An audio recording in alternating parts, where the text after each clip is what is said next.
Do you want to know what the future of the world looks like with AI under a capitalist society? And this is basically the trajectory we're heading down as if we continue to live in a capitalist world.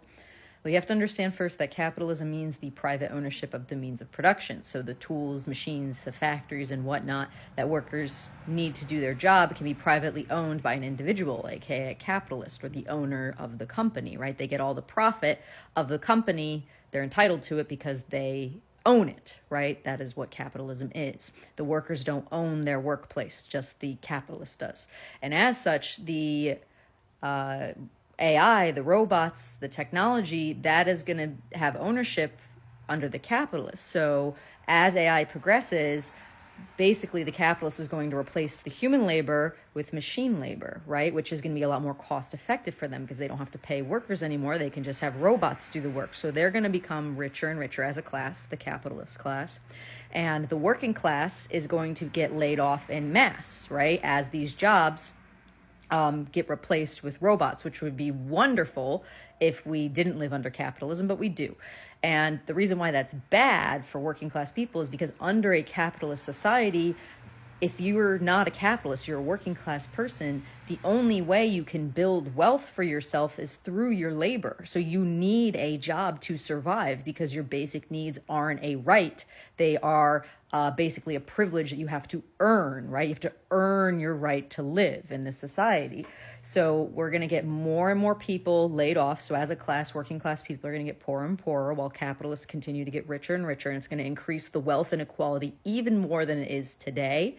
Okay. And with this massive amount of people who don't no longer have a way to earn a living for themselves, they risk things like homelessness and starvation, and it will lead to crimes of desperation. So you're going to see an uptick in crimes of desperation for people who need to just resort to something like stealing because they need food to eat. Okay. And the capitalist run government, so basically bought and paid for by the capitalist class, they will not actually solve this problem with the way it should be solved, which is socializing everybody's basic needs so it's not a requirement to work anymore. No, no, no. What they will do instead is they're going to propose the solution, be like, look at this, all this crime. It's awful. You know what our solution is? We need to fund the police and militarize the police more to really crack down on all this crime, which is going to lead to increased rates of police presence and a more authoritarian state. To keep basically working class people in line. And then also they're going to go ahead and spit out, because they own the media as well, they're going to spit out their propaganda to working class peoples who are propagandized and don't understand who is exploiting them and who's the cause of their pain and suffering. No, they're going to say it's because of any marginalized group under the sun, right? It's because of people of color. It's because of gay people. It's because of trans people. It's because of those dang immigrants, right? They'll use any marginalized group which has no power and can't defend themselves against the propaganda to basically get working class people to fight each other, and tensions will rise, and it could even escalate to more violence, which then in turn is going to funnel and fuel the authoritarian police state even more to crack down on all that crime.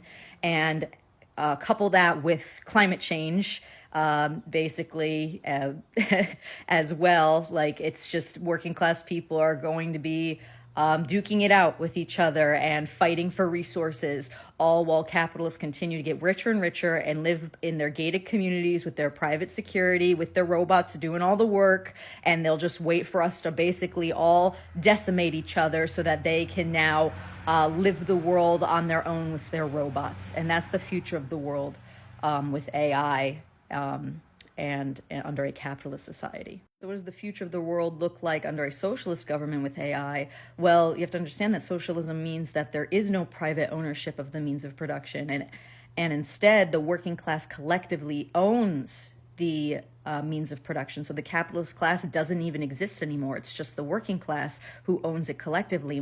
And as such, we get to all share the fruit of the labor of the new machines that we have invented, right? And so as human labor gets replaced with machine labor, that just means we all collectively have to work less, right? And the more and more robots that take over, the less you have to work. And under socialism, your basic needs are provided to you because we have enough to meet the basic needs of all people on this planet. And the nice thing about it is we don't even need everybody to work to provide all these things, right? And so we can share the load, the collective load of the workforce. And as AI progresses, it will take the jobs that nobody wants to do because it's backbreaking labor, right? And we'll replace it with robots. And so more and more people will have free time to go pursue their creative passions and what they actually would like to do instead of having to slave away at some job 40 plus hours a week just to make their ends meet. And that is the future under a socialist world. So which one would you prefer?